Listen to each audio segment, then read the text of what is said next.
এভাবে নীলুর অতীত শাহেদের সামনে আসবে নীলু ঘুণাক্ষরেও টের পায়নি। স্ত্রীর গোপন প্রেমিকের গল্পটুকু জানতে শাহেদ তো কম অপেক্ষা করেনি। আর আজ যখন গল্পসহ আস্ত বইটা তার সামনে, সব পাতাগুলো যখন সে অনায়াসে পড়তে পারছে, তখন ঠিক কী করা উচিত শাহেদের তা সে বুঝতে পারছে না। নীলুকে শক্ত করে জড়িয়ে ধরে চারপাশে বড্ড শূন্যতা অনুভব করছে শাহেদ। আজ সকাল থেকে আকাশটা কেঁদে চলছিল।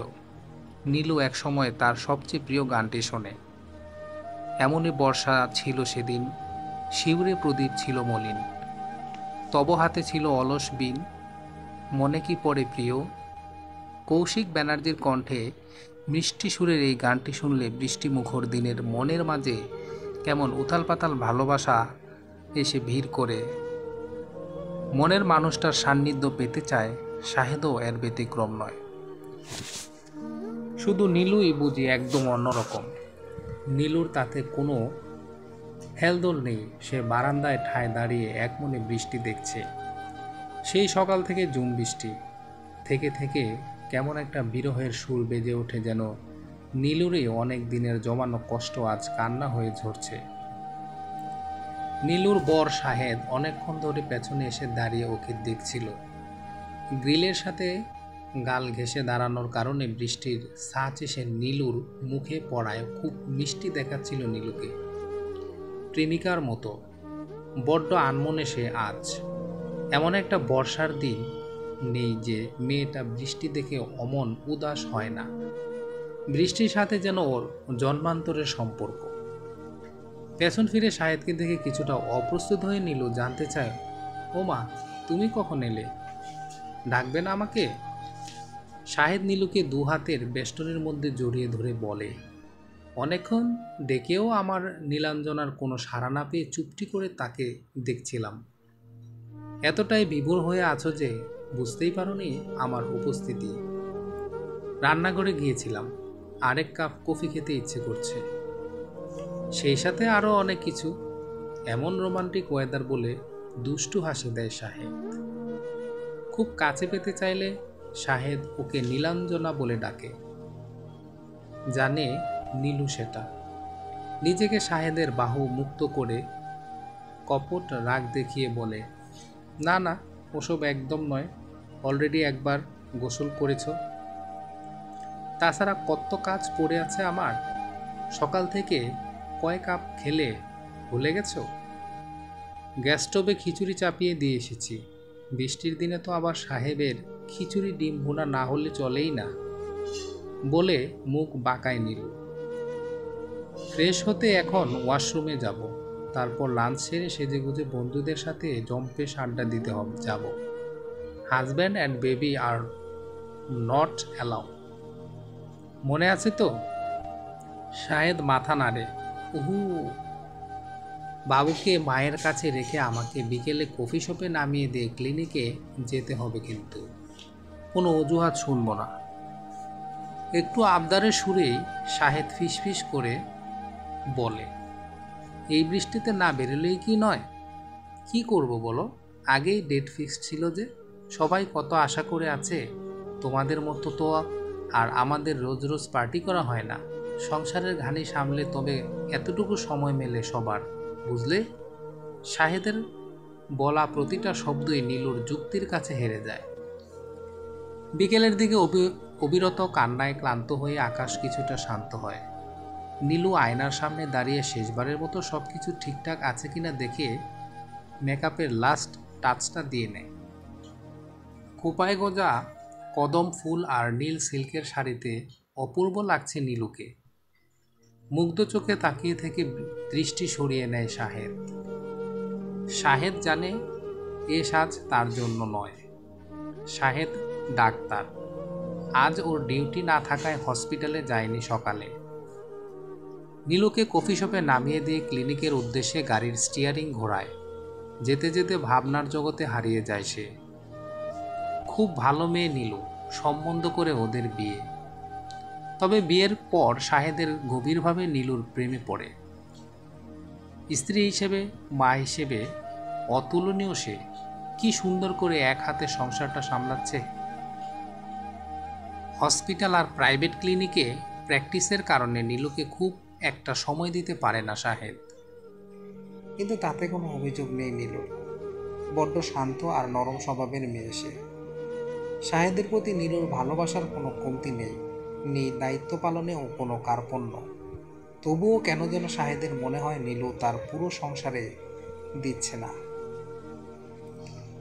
কি একটা যেন বাকি রয়ে গেল, কিছু বুঝি লুকোচ্ছে নীলু। গত 7 বছরে নীলুর মধ্যে একটা ব্যাপার লক্ষ্য করেছে শাহেদ। বৃষ্টির সময়টাতেও একদম অন্যরকম হয়ে যায় সে। কি রহস্য লুকিয়ে আছে ওই বৃষ্টির প্রতিটা ফোঁটায়। দিকভ্রান্ত প্রতীকের মতো নীলু বৃষ্টি দেখে পাগলামি করে। নিয়ম মেনে বছর ঘুরে বর্ষা আসবে, এতে এত বিস্ময়ের কি আছে। প্রতি বর্ষার কোনো একদিন নীলু বিশেষ ছুতোয় নীলাম্বরী সেজে ঘর থেকে বের হয়, একদম একা, যেমনটা আজও বেরিয়েছে। শাহেদ জানে নীলু মিথ্যে বলে এসেছে, কিন্তু কেন, কোথায় যায় নীলু, কার কাছে যায়? ও কি পরকীয়ায় লিপ্ত, নাকি পুরনো প্রণয় ফিরে এসেছে? আজকাল তো আবার মেসেঞ্জারে চলছে গোপন অভিসার। খুব জানতে ইচ্ছে করে শাহেদের। মাঝে মাঝে মনে হয় পেছন পেছন গিয়ে স্পাইগিরি করে, কিন্তু ওর শিখে এতটা নিচে নামতে শেখায়নি শাহেদকে। থাকতেই পারে নীলুর না বলা কোনো গল্প। শাহেদ অপেক্ষা করে, একদিন নীলুর নিজেই বলবে, ও জোর করবে না কখনো। নীলু পার্কে হাঁটে আপন মনে। বৃষ্টি নেই, তবে মেঘ জমে আছে আকাশে। ভেজা ঘাসের ওপর খালি পাটা রাখতেই যেন কৈশোর এসে সামনে দাঁড়ায় নীলু। চারদিকে বৃষ্টিস্নাত সবুজ গাছপালা নির্বাক শ্রোতার মতো দাঁড়িয়ে আছে। পরিবেশের এই নিস্তব্ধতা ওকে গ্রাস করে। বিষণ্ণ সুন্দর বিকেল। সেদিনও ঠিক এমনটাই ছিল। বিড়বিড় করে নীলু, ঠিক ধরেছ শাহেদ, আমি তোমায় মিথ্যে বলেই আসি। জানো, আমার না আজকে একজনকে খুব দেখতে ইচ্ছে করে। খুঁজে বেড়াই তাকে আমি এখনো। যে বৃষ্টির জল তাকে কেড়ে নিয়েছিল একদিন, সেই বৃষ্টির মধ্যেই তাকে ফিরে পাবার আশায় এখনো বর্ষাকে খুঁজে বেড়ায়। নীলু স্মৃতির পাতা উল্টাতেই থাকে পেছন দিকে। ওর ভালো নাম নীলা চৌধুরী। বাড়ির ছোট মেয়ে হওয়াতে সবাই আদর করে নীলু ডাকত। তখন ১০ম শ্রেণীতে পড়ত। একদিন ওর ছোট কাকু তার বিশ্ববিদ্যালয়ের বন্ধু আবিরকে নিয়ে কিছুদিনের জন্য ওদের মফস্বল ছোট্ট বাড়িতে বেড়াতে আসে। গ্রামে নীলুর দাদু বাড়িতে নৌকা বাইচ হতো বর্ষাকালে। আবির কখনো নৌকা বাইচ দেখেনি, মূলত সেটা দেখাতেই তার আশা। পরীক্ষার কারণে আবির মাঝে মধ্যেই নীলুকে পড়া দেখিয়ে দিত। নীলু আবিরের গভীর চাহনিতে অন্যরকম কিছু খুঁজে পেয়েছিল। আবির ওকে দুষ্টুমি করে বলতো, এই মেয়ে, তুমি আমাকে কাকু না বলে শুধু আপনি আপনি করো কেন? আমি কখনোই কাকু বলবো না আপনাকে, বলতেও পারবো না বলেই লজ্জায় লাল হয়ে নীলু এক দূরে পালিয়ে যেত। আবিরের ভুবন মোহিনী হাসি নীলুর হৃদয় গভীরে আন্দোলিত করে, ছুঁয়ে যায় একে অপরের মন। একদিন গ্রাম থেকে এসে আবির দুটো কদম ফুলের সাথে ১ ডজন নীল কাচের চুড়ি নীলুকে দিয়ে বলে, আগামীকাল রাত ৮টার মহানগর এক্সপ্রেসে ঢাকায় চলে যাবে। আচ্ছা, তুমি কি শাড়ি পরতে পারো? নীল শাড়িতে তোমাকে খুব দেখতে ইচ্ছে করছে। সেদিন নীল জামায় তোমাকে ভীষণ মিষ্টি দেখাচ্ছিল। কাল বিকেলে আসবে।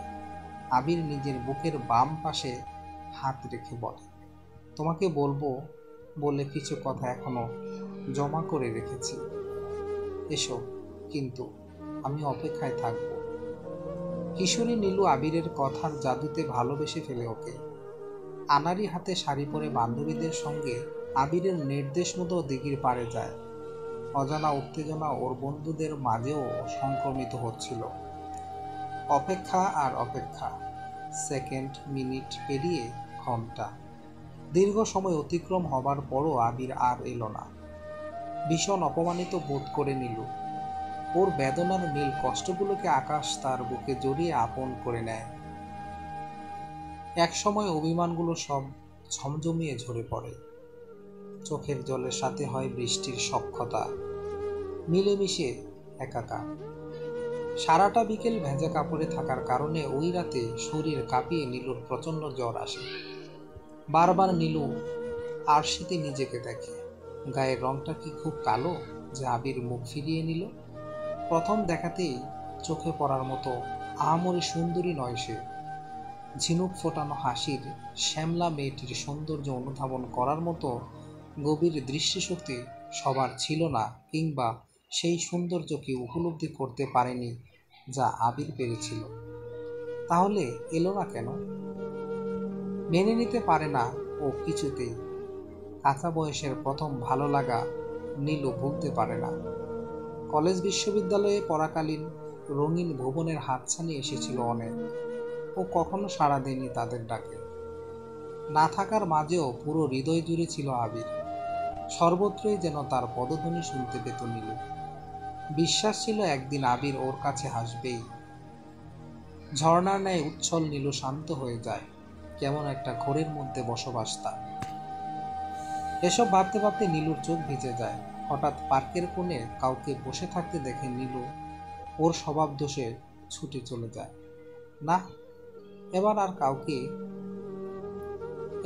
কেউ তাকে নিরাশ করবে না। মন প্রাণ উজাড় করে কিছু চাইলে নাকি পাওয়া যায়। সত্যিই তাই। হ্যাঁ, আবিরই তো সেই চোখ ভোলার নয়। এতটা কাল যাবার পর যার জন্য প্রতীক্ষায় আছে, তাকে সামনে পেয়ে নীলুর পা ক্রমশ ভারী হয়ে যাচ্ছে।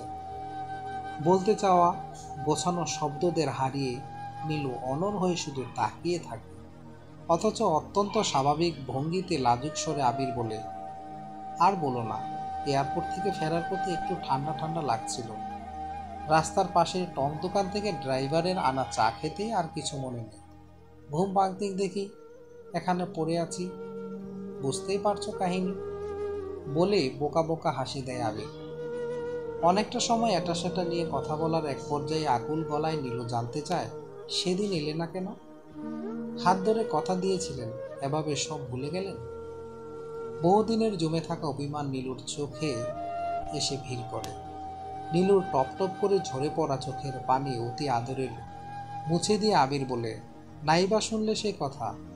জগৎ সংসারে সব কিছু কি নিয়ম মেনে হয়? সেদিন আসলে কি আমার নীলাঞ্জনার চোখে আমার জন্য এতটা হাহাকার দেখতাম? চাওয়া না পাওয়ার মাঝেই তো জীবন। আর এর মধ্যেই ভালোবাসা বেঁচে থাকে। মন দিয়ে মন ভোলা যায় না নীলাঞ্জনা। শব্দহীন একটা দীর্ঘশ্বাস বেরিয়ে আসে আবিরের বুক চিরে। সেদিনকার মতোই বুকের বাঁ পাশে হাত রেখে আবির শুধুই, ওই দূর নক্ষত্রের মতোই তুমি এখানে আছো আজও। জানো, আমার সব সময় মনে হতো দেশে কি যেন ফেলে এসেছি। একটা কথা বললে বিশ্বাস করবে? অনেক বছর পর শুধু তোমাকেই দেখার জন্য আমি এসেছি। ভালো লাগছে তোমাকে দেখে। ভালো থেকো। ঝাপসা চোখে আবিরের গন্তব্য পথে চেয়ে থাকে নীলু। অনেক দিনের হিসেবটা যেন আজ মিলাতে পেরেছে ও। আবির চলে যাবার পরও মিনিট 10 পার্কে বসে নিজেকে কিছুটা ধাতস্থ করে নেয়নি। অন্যান্য দিন শাহেদ 7 থেকে 8 বার ফোন করে খোঁজ খবর নেয়, অথচ আজ একবারও কল করল না। বিস্মিত হয়ে শাহেদকে ফোন দেওয়ার জন্য মোবাইলের দিকে তাকিয়ে দেখে পৌনে 6টা বাজে। ফোন করার চিন্তাটা বাদ দিয়ে বেঞ্চ থেকে উঠে দাঁড়ায় নিল। না, বাসায় যেতে হবে।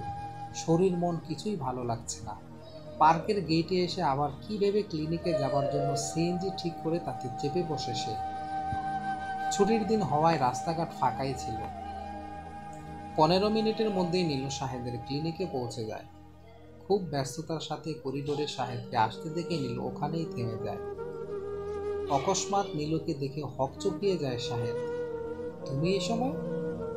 এমন লাগছে কেন তোমাকে? শরীর খারাপ লাগছে? চলো চলো চলো, চেম্বারে বসবে। কথা বলার সুযোগই দেয় না সাহেব, বারবার চেম্বারে যাওয়ার তাড়া দেয়। ধীর কণ্ঠে নীলু বলে, না মানে ফোন দাওনি তো? ও, আসলে হঠাৎ ইমার্জেন্সি একটা কেস আসে। Road accident. পুলিশের ভাষ্যমতে বিদেশ থেকে এসেছিল লোকটা। তার কাছে পাওয়া পাসপোর্ট আর টিকিট দেখে বোঝা গেল লোকটার ট্যাক্সিকে পেছন থেকে একটা ট্রাক ধাক্কা মেরে পালিয়ে গেছে, যা এদেশের সড়কে একটা নিত্য নৈমিত্তিক ব্যাপার। অতিরিক্ত রক্তক্ষরণের কারণে অনেক চেষ্টা করেও বাঁচাতে পারলাম না। একটু বিষণ্ণ দেখায় সাহেবকে। সুতরাং বুঝতেই পারছো কেন। চলো চেম্বারে বসবে, চলো। যাচ্ছি তো, এত তারা কিসের? ওদের কথাবার্তার মাঝেই নীলু দেখে দুজন নার্স স্ট্রেচারে করে একটা রক্তাক্ত শরীর নিয়ে যাচ্ছে। ভালো করে তাকাতেই ওর মাথাটা ঘুরে গেল।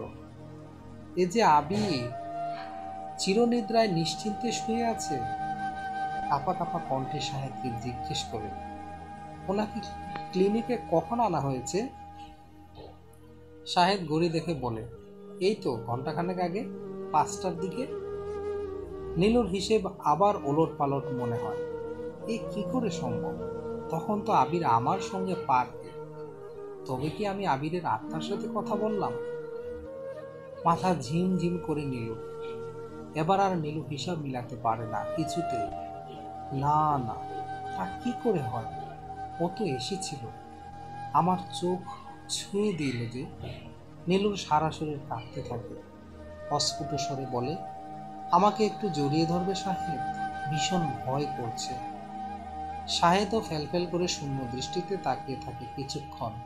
তারপর ডান হাত দিয়ে পরম মমতায় স্ত্রীকে কাছে টেনে নিয়ে সাহেদ আস্তস্ত করে, কিসের ভয়, আমি তো আছি। আর বা হাতে থাকা নীলুর ছোটবেলার 2 বিনুনি করা পাসপোর্ট আকারের সাদা কালো একটা ছবি হাতের মুঠোয় লুকিয়ে ফেলে। ছবিটি আবিরের ওয়ালেটের ভিতরে পেয়েছিল, যার পেছনে লেখা ছিল নীলাঞ্জনা। গল্প সে এসেছিল।